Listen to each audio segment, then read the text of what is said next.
Assalamualaikum warahmatullahi wabarakatuh.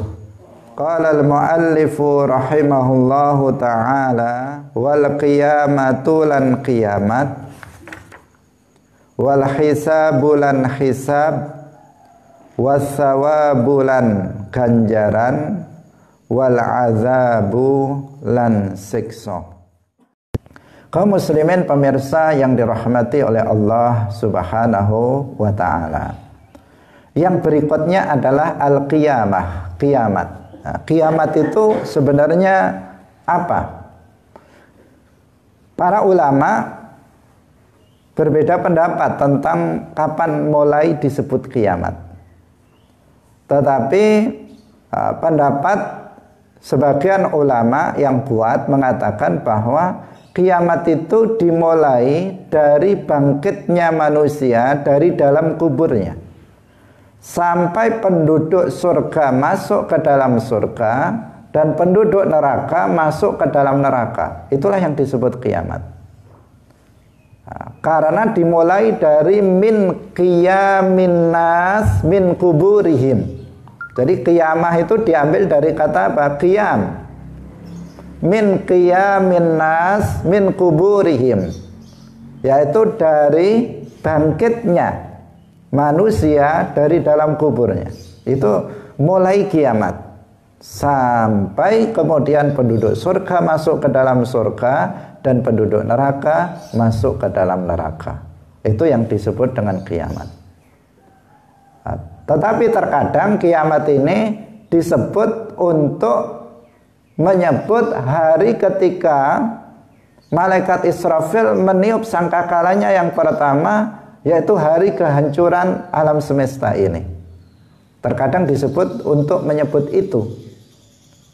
Tetapi dalam istilah syara, kiamat itu juga disebutkan untuk masa antara atau dengan dimulai dari bangkitnya manusia dari dalam kuburnya, berarti mulai al-ba'su, sampai penduduk surga masuk ke dalam surga dan penduduk neraka masuk ke dalam neraka. Masa itulah yang disebut dengan hari kiamat.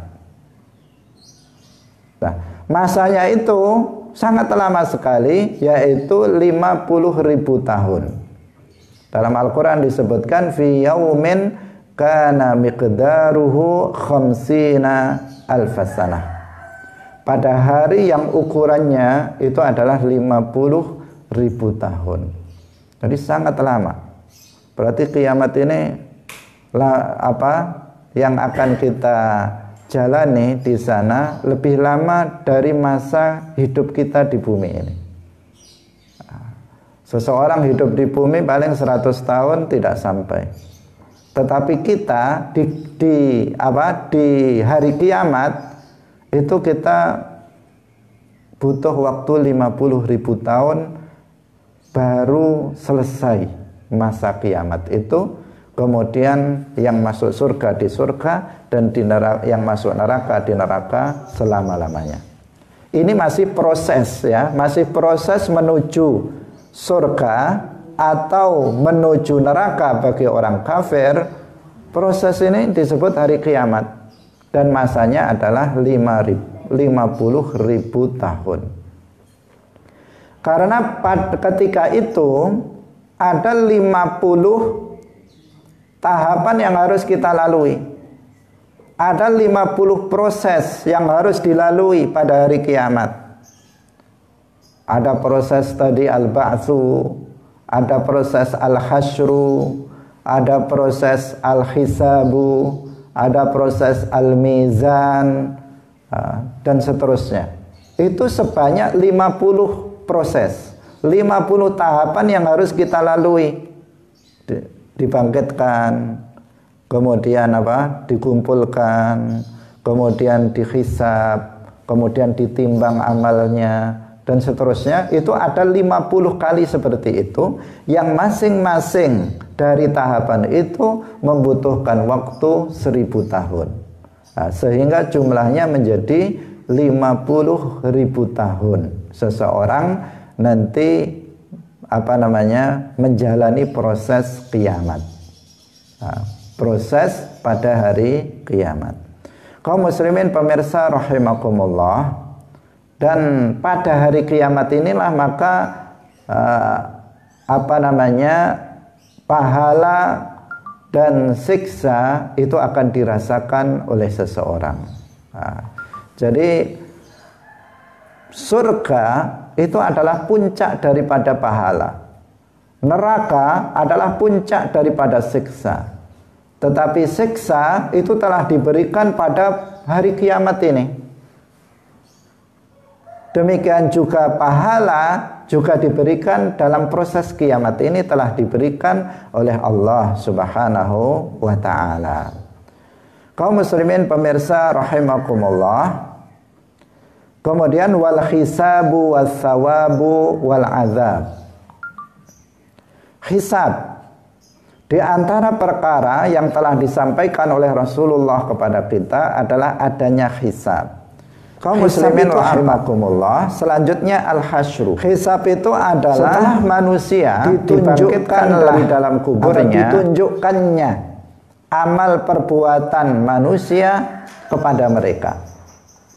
Jadi apa yang kita lakukan sejak kita balik sampai kita mati, itu semuanya akan ditunjukkan kepada kita, diperlihatkan kepada kita. Semuanya akan diperlihatkan kepada kita, baik itu perkataan kita, apa yang pernah kita ucapkan, diperlihatkan kepada kita. Bukan hanya kepada kita pribadi, tetapi kepada seluruh manusia yang ada di mahsyar. Semuanya ditunjukkan, si fulan melakukan ini, berkata ini, semuanya ditunjukkan kepada umat manusia. Sehingga pada hari itu disebut juga sebagai Yaumul Fadhihah. Hari di mana kedok manusia akan terbongkar semuanya. Bukan hanya terbongkar dalam satu keluarga, tidak hanya terbongkar dalam satu RT, tidak hanya terbongkar dalam satu desa, tetapi terbongkar di seluruh dunia. Bukan hanya seluruh dunia umat manusia di zaman sekarang, tetapi sejak zaman Nabi Adam ila yaumil qiyamah, semuanya menyaksikan apa yang pernah kita lakukan di dunia. Nah, karena itulah maka hari ini adalah hari yang menakutkan, sehingga kita meminta kepada Allah agar dihisab dengan hisab yang mudah, dengan hisab yang mudah, bukan dengan hisab yang berat, yang sulit. Kaum muslimin pemirsa yang dirahmati oleh Allah Subhanahu wa ta'ala. Nah, tetapi kita ada juga amalan-amalan kita yang nanti ditutup oleh Allah Subhanahu wa ta'ala. Dosa yang kita lakukan ditutup oleh Allah Subhanahu wa ta'ala, yaitu apabila diantaranya kita mau menutup aib orang lain. Seperti yang pernah sudah kita jelaskan. Rasulullah bersabda, "Man satara musliman satarallahu yaumal qiyamah." Satarahullahu yaumal qiyamah. Barang siapa yang menutup aib seorang muslim, maka pada hari kiamat Allah akan menutup aib dia. Nah, artinya nanti pada hari kiamat aib-aib yang sudah sukses kita simpan di dunia ini sampai mati, itu tidak akan diperlihatkan kepada umat manusia pada hari kiamat, manakala kita mau menyimpan, mau kita menutup, tidak menyebarluaskan aib orang lain. Nah, ini adalah kewajiban bagi kita. Tidak boleh, haram hukumnya untuk mencari-cari aib orang lain atau bahkan menyebarkan aib orang lain. Nah, kaum muslimin pemirsa yang dirahmati oleh Allah Subhanahu wa ta'ala, sebelum dihisab manusia nanti akan menerima catatan, buku catatan amal yang ditulis oleh malaikat Raqib Atid di dunia. Itu semua yang kita ucapkan, kita perbuat, apa yang terdetik dalam hati kita, semuanya dicatat oleh malaikat Raqib dan Atid. Ma yalfidhu min qaulin illa. Nah, meskipun di sini para ulama berbeda pendapat tentang apakah nama malaikat itu namanya memang Raqib Atid atau itu hanya istilah untuk malaikat pencatat amal perbuatan manusia yang selalu mengawasi manusia, perbuatan yang dilakukan oleh manusia. Jadi semuanya tercatat dalam buku amal. Jika termasuk, bahkan para ulama menyebutkan termasuk ucapan kita yang mubah itu juga dicatat oleh malaikat meskipun kemudian dihapus kembali. Ucapan itu kan ada ucapan yang menghasilkan pahala, ada ucapan yang menghasilkan dosa, ada ucapan yang tidak menghasilkan dosa dan tidak menghasilkan pahala. Misalnya kamu mengatakan kepada teman kamu, ayo kita makan, misalnya, nggak ada itu pahalanya, nggak ada juga siksanya. Nah, misalnya dia tiba-tiba mengatakan saya kenyang, misalnya, itu nggak ada pahala, nggak ada siksa. Nah, yang seperti itu juga ditulis oleh malaikat, tetapi kemudian apa? Dihapus kembali, sehingga yang tersisa adalah amal yang berpahala dan amal yang membawa dosa, yang mengandung dosa. Nah, nanti pada hari kiamat sebelum dihisab, catatan amal ini akan diberikan kepada kita. Orang mukmin akan menerima buku catatan amal itu dengan tangan kanan. Sementara orang yang kafir, dia akan menerima buku catatan amal itu dengan tangan kiri dari belakang punggungnya. Jadi bukan hanya begini, tetapi dia begini menerimanya dari belakang punggungnya. Itu orang yang kafir. Dalam Al-Quran disebutkan fa'amma man utiya kitabahu biyaminih fasawfa yuhasabu hisaban yasira. Orang yang mendapatkan kitab buku catatan amalnya dengan tangan kanannya, maka dia akan dihisab dengan hisab yang mudah. Wa yanqalibu ila ahlihi masrura, dan dia akan bersama keluarga dalam keadaan senang, dalam keadaan gembira. Wa amma man utiya kitabahu wara'a dhahrihi fasawfa yad'u subura wa yasla sa'ira. Orang yang diberikan buku catatan amalnya dari belakang punggungnya, maka dia akan masuk ke dalam neraka. Pemirsa kaum muslimin yang dirahmati oleh Allah Subhanahu wa taala. Dan yang menghisab ini adalah Allah. Allah langsung yang akan menghisabnya.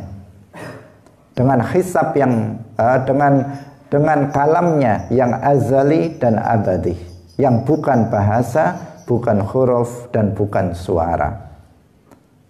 Semuanya dihisab. Yang dihisab bukan hanya amal zahir, perkataan dan perbuatan zahir, tetapi juga perbuatan hati. Semuanya dihisab. Kalau itu tidak dilakukan, hisab itu tidak dengan kalam yang azali dan abadi, maka membutuhkan waktu lebih dari 1000 tahun. Satu orang saja itu dalam satu hari berapa perkataan lisan, berapa perbuatan, dan berapa perbuatan hati yang terjadi. Hati apalagi setiap detik dia bisa melakukan sesuatu. Semuanya dihisab oleh Allah. Satu orang saja itu bisa membutuhkan ratusan tahun. Jika itu dihisab dengan kalam biasa, dengan bahasa, huruf dan suara. Tetapi Allah Subhanahu wa ta'ala kalamnya bukan bahasa, bukan huruf dan bukan suara. Sehingga Allah berfirman dalam Al-Quran, wa huwa asra'ul hasibin. Dan Allah lah, dialah penghisab, zat yang menghisab makhluknya yang paling cepat hisabnya.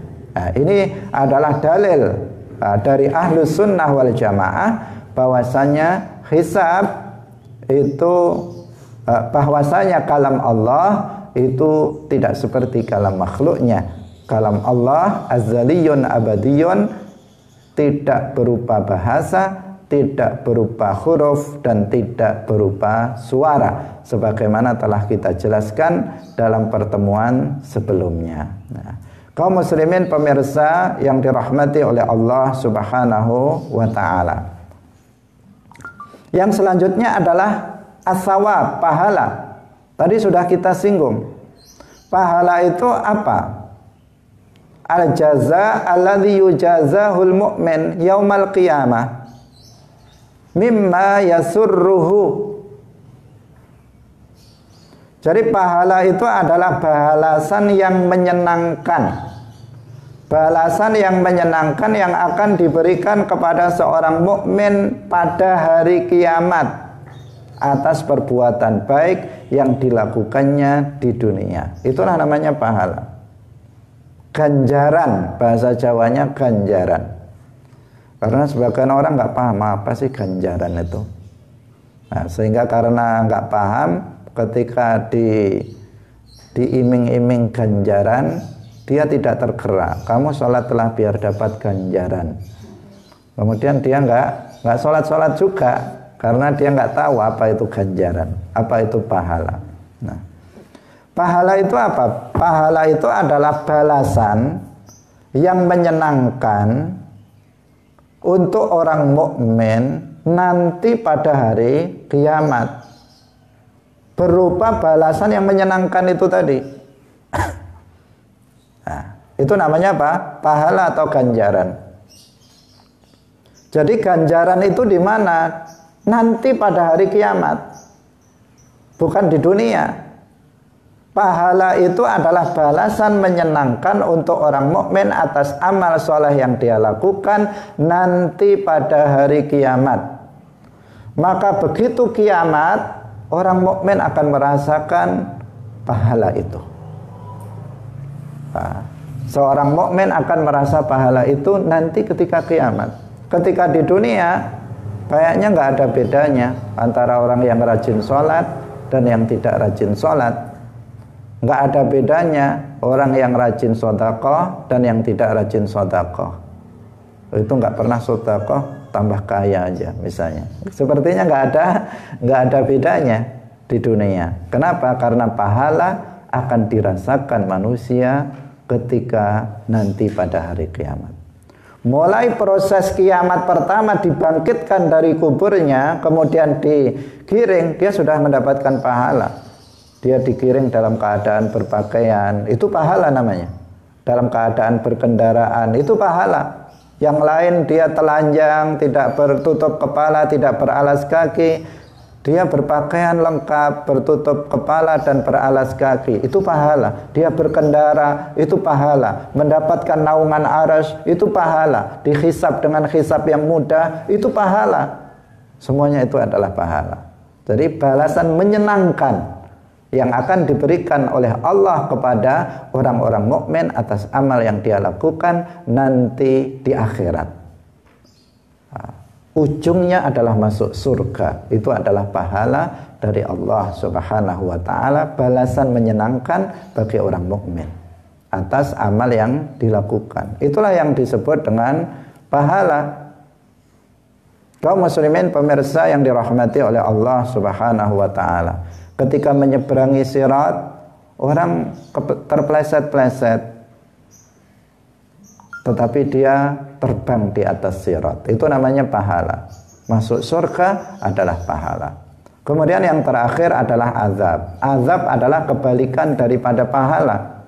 Azab adalah balasan menyedihkan di akhirat atas kekufuran dan kemaksiatan yang dilakukan oleh manusia. Nanti di akhirat, pada hari kiamat. Jadi azab ini juga nanti pada hari kiamat. Seperti tadi, ketika dia dikumpulkan di mahsyar, telanjang, diseret lagi. Itu namanya azab. Dia kepanasan, tenggelam oleh air keringatnya sendiri. Itu namanya azab. Dia kepanasan, itu adalah azab. Ketika dia melewati sirat, dia terpleset-pleset di situ, itu namanya azab. Masuk ke dalam neraka, itu namanya azab. Itulah yang juga wajib untuk kita imani adanya. Pahala itu ada, azab itu ada. Maka jika kita percaya terhadap pahala dan azab, hendaknya kita melakukan amal yang soleh agar mendapatkan pahala dan meninggalkan kemaksiatan agar kita terjauhkan dari azab. Karena ini adalah sesuatu yang dijanjikan oleh Allah Subhanahu wa taala tentang adanya nanti pada hari kiamat. Nah, pemirsa yang dirahmati oleh Allah Subhanahu wa taala, sampai di sini pengajian kita pada pagi hari ini. Insya Allah besok akan kita lanjutkan, masih membicarakan tentang proses kiamat, timbangan amal, neraka, sirat, dan telaga. Nah, semoga bermanfaat. Barakallahu fikum, wallahul muwaffiq ila aqwamit thoriq. Wassalamualaikum warahmatullahi wabarakatuh.